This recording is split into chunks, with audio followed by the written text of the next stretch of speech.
வணக்கம். மாநில செய்திகள் வாசிப்பவர் கிருஷ்ணவேணி கோபி ஆனந்த்.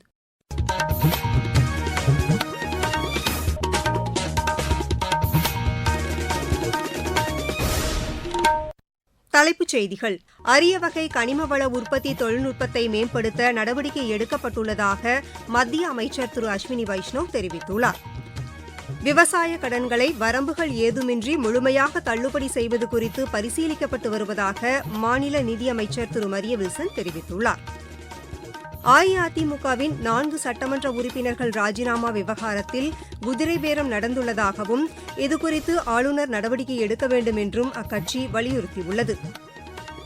நீலகிரி, கோவை, சேலம் உள்ளிட்ட 16 மாவட்டங்களில் வரும் 5 நாட்களுக்கு கனமழை பெய்யக்கூடும் என்று வானிலை ஆய்வு மையம் தெரிவித்துள்ளது. சிங்கப்பூர் ஓபன் பேட்மிண்டன் போட்டியில் இந்தியாவின் சாத்விக் சாய்ராஜ், சிராக் ஷெட்டி இணை இறுதி ஆட்டத்திற்கு முன்னேறியுள்ளது. இனி விரிவான செய்திகள். லித்தியம் பேட்டரி மற்றும் நிலையான மின்காந்த சக்தி தொழில்நுட்பத்தை மேம்படுத்துவதற்கு மத்திய அரசு முக்கியத்துவம் அளித்து வருவதாக மின்னணு தொழில்நுட்பத்துறை அமைச்சர் திரு அஸ்வினி வைஷ்ணவ் தெரிவித்துள்ளார். உத்தரப்பிரதேச மாநிலம் நொய்டா அருகே சூரஜ்பூரில் அரிய வகை கனிமவள உற்பத்தி தொழிற்சாலையை பார்வையிட்ட பின் செய்தியாளர்களிடம் பேசிய அவர், பிரதமர் திரு நரேந்திரமோடி உள்நாட்டிலேயே இந்த தொழில்நுட்பத்தை மேம்படுத்துவதற்கான நடவடிக்கைகளை மேற்கொண்டுள்ளதாக தெரிவித்தார். லோகம் என்ற புத்தாக்க தொழில் முயற்சியின் மூலம் கனிமவள உற்பத்தித் துறையில் இளைஞர்களை ஊக்குவிப்பதற்கான முயற்சிகள் எடுக்கப்பட்டு வருவதாகவும் திரு அஸ்வினி வைஷ்ணவ் கூறினார். விவசாயிகள் கூட்டுறவு வங்கிகளில் வாங்கிய கடன்களை வரம்புகள் ஏதுமின்றி முழுமையாக தள்ளுபடி செய்வது குறித்து மாநில அரசு பரிசீலித்து வருவதாக நிதியமைச்சர் திரு மரிய வில்சன் தெரிவித்துள்ளார். நாகையில் இன்று செய்தியாளர்களிடம் பேசிய அவர், விவசாய கடன் தள்ளுபடியில் இந்திய ரிசர்வ் வங்கியின் கட்டுப்பாடுகள் எதுவும் இல்லை என்றும் கூறினார். மகளிருக்கு 2500 ரூபாய் உரிமைத் தொகை குறித்த அறிவிப்பு நிதிநிலை அறிக்கையில் வெளியாகும் என்றும் அவர் தெரிவித்தார். மாநிலத்தின் நிதிநிலை குறித்த வெள்ளை அறிக்கை 2 வாரத்தில் வெளியிடப்படும் என்றும் திரு மரிய வில்சன் கூறினார். மேகதாது அணை விவகாரம் தொடர்பாக ஆலோசனைக் கூட்டம் நடத்தப்பட்டு முடிவுகள் வெளியிடப்படும் என்று மாநில வேளாண் அமைச்சர் திரு வினோத் தெரிவித்துள்ளார். தஞ்சாவூர் மாவட்டம் கும்பகோணம் மாநகராட்சிக்கு உட்பட்ட பகுதிகளுக்கு குடிநீர் வழங்கும் நீரேற்று நிலையத்தை ஆய்வு செய்த பின் செய்தியாளர்களிடம் பேசிய அவர், வேளாண் பயிர்க்கடன் தள்ளுபடி திட்டத்தில் உள்ள குறைபாடுகள் குறித்த விவசாயிகளின் கோரிக்கைகள் முதலமைச்சரிடம் முன்வைக்கப்பட்டுள்ளதாக தெரிவித்தார்.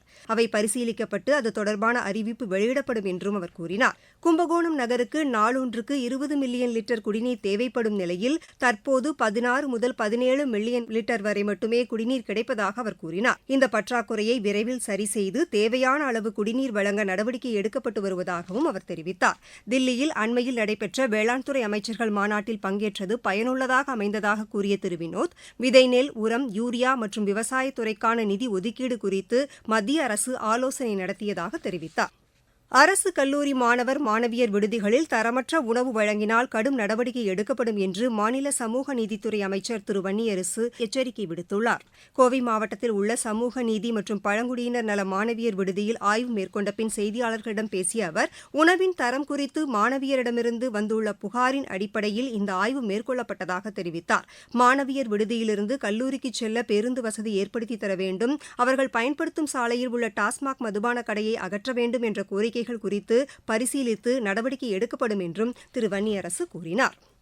சிறு குறு மற்றும் நடுத்தர தொழில்துறையின் அடுத்த கட்ட வளர்ச்சிக்கான நடவடிக்கைகளை மாநில அரசு மேற்கொண்டுள்ளதாக அத்துறைக்கான அமைச்சர் திரு மதன் ராஜா தெரிவித்துள்ளார். திருநெல்வேலியில் இன்று நடைபெற்ற மாவட்ட அளவிலான ஆய்வுக் கூட்டத்தில் பங்கேற்று பேசிய அவர், தொழில் நிறுவனங்களின் தற்போதைய நிலை, தொழில் முனைவோர் எதிர்கொள்ளும் சவால்கள் மற்றும் அரசின் திட்டங்கள் குறித்து கேட்டறிந்ததாக தெரிவித்தார்.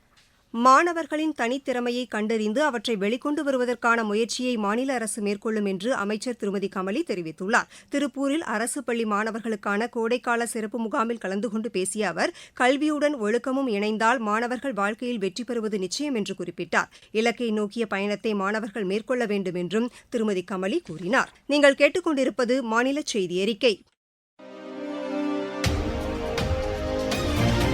ஊரக வளர்ச்சிக்கான புதிய அத்தியாயம். வளர்ச்சியடைந்த இந்தியாவிற்கான ஊரக வேலைவாய்ப்பு உறுதி மற்றும் வாழ்வாதார சட்டம் ஜூலை மாதம் 1ஆம் தேதி முதல் செயல்பாட்டுக்கு வருகிறது. இந்த சட்டம் வருடத்திற்கு 125 நாட்கள் வேலையை உறுதி செய்கிறது. இதில் வாரந்தோறும் ஊதியம் வழங்கப்படுவது கட்டாயமாக்கப்பட்டுள்ளது. பணி முடிந்த 15 நாட்களுக்குள் ஊதியம் வழங்குவதை உறுதி செய்வதற்கான அம்சங்களும் இதில் இடம்பெற்றுள்ளன.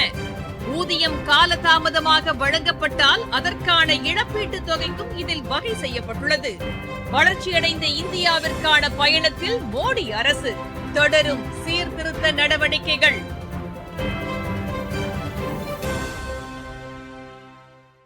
அஇஅதிமுகவின் 4 சட்டமன்ற உறுப்பினர்கள் ராஜினாமா விவகாரத்தில் குதிரை பேரம் நடந்துள்ளதாகவும் இதுகுறித்து ஆளுநர் நடவடிக்கை எடுக்க வேண்டும் என்றும் அக்கட்சி ஆளுநர் திரு ராஜேந்திர விஸ்வநாத் ஆர்லேக்கரிடம் புகார் மனு அளித்துள்ளது.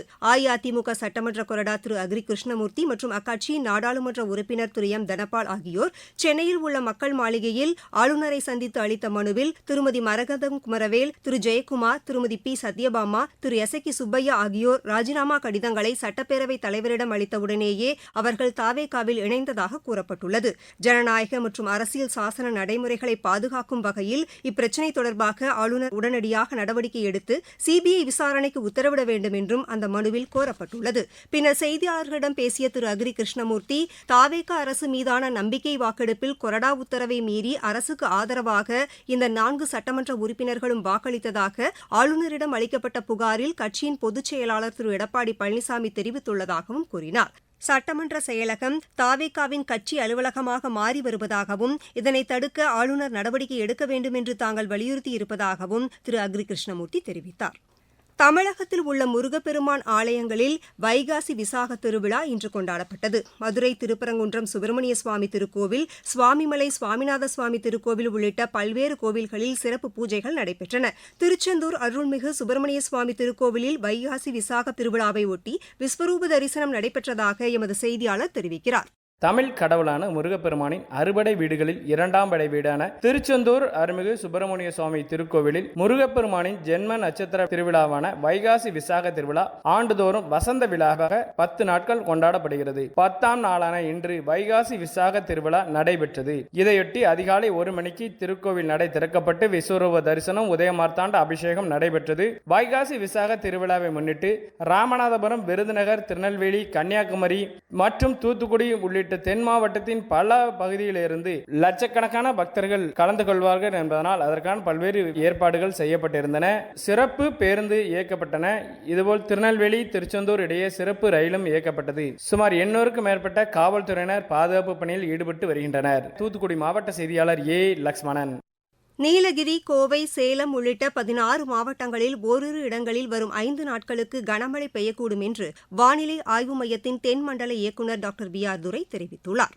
சுமார் 5.8 கிலோமீட்டர் உயரத்தில் மத்திய கிழக்கு வங்கக்கடல் முதல் லட்சத்தீவு வரை குமரிக்கடல் வழியாக ஒரு காற்றழுத்த தாழ்வு பாதை நிலவுகிறது. மேலும் சுமார் 1.5 கிலோமீட்டர் முதல் 7.6 கிலோமீட்டர் உயரம் வரை மத்திய கிழக்கு மற்றும் தென்கிழக்கு வங்கக்கடல் பகுதிகளின் மேல் ஒரு வளிமண்டல சுழற்சி நிலவுகிறது. இதன் காரணமாக அடுத்த 5 நாட்களுக்கு நீலகிரி, கோயம்புத்தூர், திருப்பூர், திண்டுக்கல், தேனி, கரூர், திருச்சிராப்பள்ளி, நாமக்கல், ஈரோடு, சேலம், தருமபுரி, கிருஷ்ணகிரி, திருப்பத்தூர், வேலூர், ராணிப்பேட்டை மற்றும் திருவண்ணாமலை மாவட்டங்களில் ஓரிரு இடங்களில் இடி மின்னல் மற்றும் பலத்த காற்றுடன் கூடிய கனமழை பெய்யக்கூடும். ஏனைய தமிழகம், புதுவை மற்றும் காரைக்கால் பகுதிகளில் ஓரிரு இடங்கள் இடி மின்னலுடன் கூடிய லேசானது முதல் மிதமான மழை பெய்ய வாய்ப்புள்ளது. அடுத்த 5 நாட்களுக்கு தமிழக கடலோர பகுதிகள், மன்னார் வளைகுடா மற்றும் குமரிக்கடல் பகுதிகளில் சூறாவளி காற்று மணிக்கு 40 முதல் 50 கிலோமீட்டர் வேகத்திலும் இடையிடையே 60 கிலோமீட்டர் வேகத்திலும் வீசக்கூடும்.